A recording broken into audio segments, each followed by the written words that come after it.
আমাদের সাথে তামসা করে। এই চিরুনি অভিযান বলতে উনি হয়তো বুঝায় আয়নার সামনে দাঁড়িয়ে মাথা আশ্রানোকে উনি চিরুনি অভিযান বলে। না হলে এই অন্তর্বর্তী সরকারের 1 বছর অতিবাহিত হওয়ার পরেও আওয়ামী লীগ কিভাবে গুলিস্তানে মিছিল করার সাহস পায়, এই জবাব স্বরাষ্ট্র উপদেষ্টাকে দিতে হবে। আজকের এই প্রতিবাদ সভা থেকে আমরা দাবি জানিয়ে যাচ্ছি, আগামী 24 ঘন্টার মধ্যে নুরুল হক নূর সহ নাজমুল হাসান সহ আমাদের নেতৃবৃন্দদের উপর যারা হামলা করেছে তাদের বিচার নিশ্চিত করতে না পারলে ওই স্বরাষ্ট্র উপদেষ্টাকে আমরা টেনে হিসেবে নামিয়ে দেব। তার আর বুজুং বাজুং আমরা দেখব না। আজকের এই সমাবেশ থেকে এই আশা ব্যক্ত করে আমি আমার বক্তব্য শেষ করছি। ধন্যবাদ সবাইকে।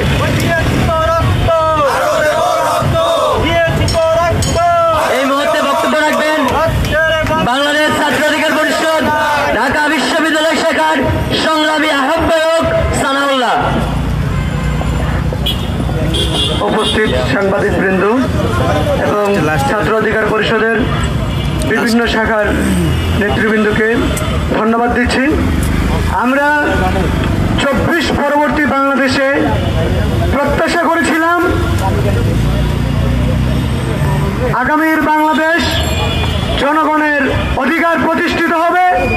সেই বাংলাদেশে শিক্ষা প্রতিষ্ঠানগুলো শিক্ষার্থীরা নির্বিঘ্নে পড়াশোনা করতে পারবে, রাজনীতিবিদরা উচ্চস্বরে কথা বলতে পারবে।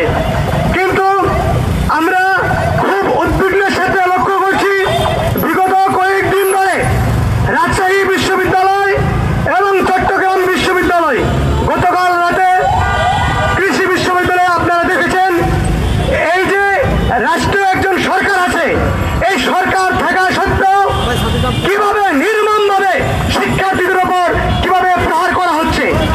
একটা সরকার থাকার পরেও এভাবে যদি শিক্ষার্থীরা হামলার শিকার হয় তখন এই সরকার থাকার কোনো মানে হয় নাই। এই সরকারকে বসানোর উদ্দেশ্য হয়েছে আমাদেরকে নিরাপত্তা দেওয়া, আমাদের জনগণের জানমালের নিরাপত্তা দিবে, আমাদের অধিকার রক্ষা করবে। কিন্তু আমরা দেখতে পেয়েছি বিগত দিন, গত শুক্রবার 29 আগস্ট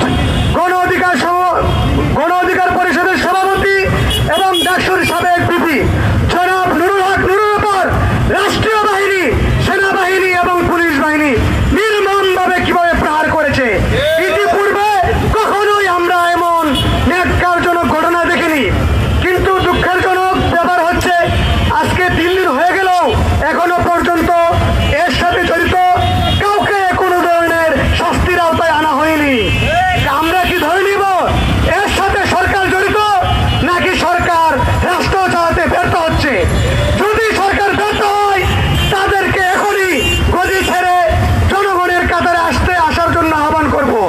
আর যদি তাদের হারাম থাকে তাহলে আহ্বান করব আজকের মধ্যে তাদেরকে চাকরিচ্যুত করে গ্রেফতার করতে হবে এবং দোষীদের বিচারের আওতায় আনতে হবে। এ বলে আমার বক্তব্য শেষ করছি। ধন্যবাদ সবাইকে। আচ্ছা, আরেকটা ব্যাপার শুনলাম ডাকসুর নির্বাচন নিয়ে সম্ভবত এটা তাল বাহানা চলছে।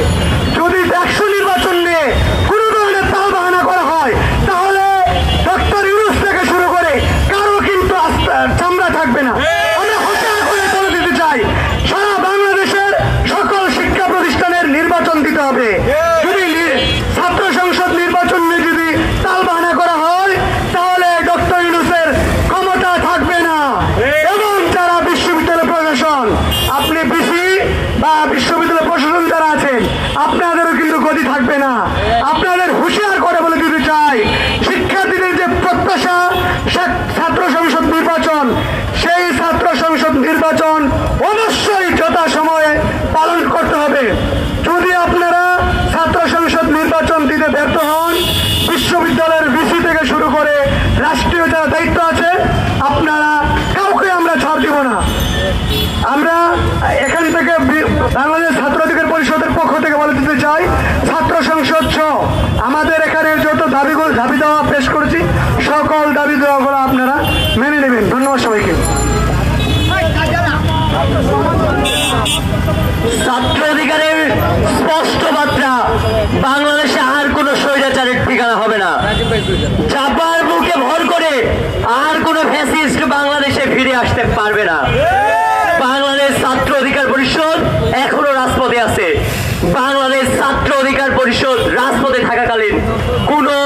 নতুন কোন ষড়যন্ত্রের শিকার হতে দিবে না এই রাষ্ট্রকে।